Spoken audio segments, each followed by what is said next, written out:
qui donnera une pierre à son fils s'il lui demande du pain? Ou s'il demande un poisson, lui donnera-t-il un serpent au lieu d'un poisson? Ou s'il demande un œuf, lui donnera-t-il un scorpion? Si donc, méchants comme vous l'êtes, vous savez donner de bonnes choses à vos enfants, à combien plus forte raison le Père céleste donnera-t-il le Saint-Esprit à ceux qui le lui demandent? Absolument. Un texte extraordinaire qui nous montre que nous, qui sommes des parents, et qui ne sommes pas toujours des très bons parents, il faut l'admettre, nous voulons quand même bénir nos enfants, leur donner le meilleur. Alors Dieu qui est bon, la Bible déclare depuis la première page jusqu'à la dernière que Dieu nous aime, que Dieu veut que nous connaissions sa bonté. Il veut que nous entrions dans cette dimension de la bonté de notre Père céleste. Et il dit qu'il va nous donner de bonnes choses.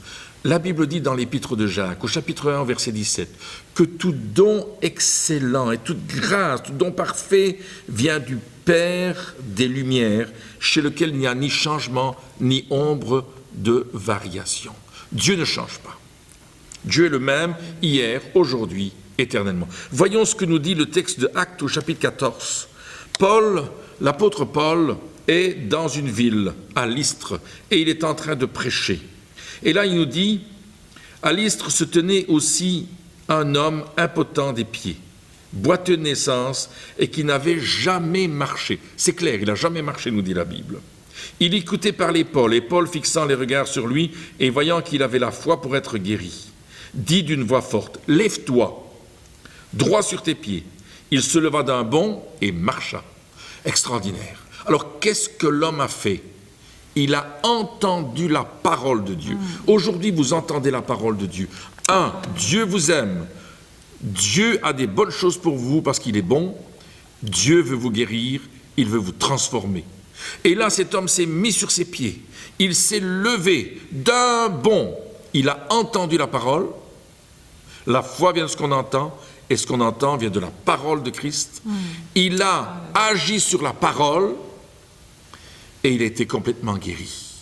Paul a simplement apporté la parole. Nous vous apportons simplement la parole et nous croyons que Dieu fait le reste. Mais là où tu te trouves, il faut que tu fasses quelque chose. Peut-être tu es malade depuis des années. Lève-toi à l'endroit où tu te trouves et commence à faire quelque chose que tu ne savais pas faire. Je me souviens de cet homme qui avait une douleur dans la jambe. Il avait tellement mal dans cette jambe. Et puis je lui ai dit, maintenant, fais aller ta jambe, comme si tu pliais le genou. Et il l'a fait. Et puis il m'a dit, mais j'ai plus de douleur. Il est revenu le lendemain en me disant, il n'y a plus rien, j'ai plus mal. Le surlendemain, le jour d'après, il était complètement guéri. Et toi aussi, qui es à l'écoute de cette émission, tu peux être complètement guéri, transformé, changé par l'amour de Christ. Aujourd'hui même, Dieu fait ce miracle dans ta vie.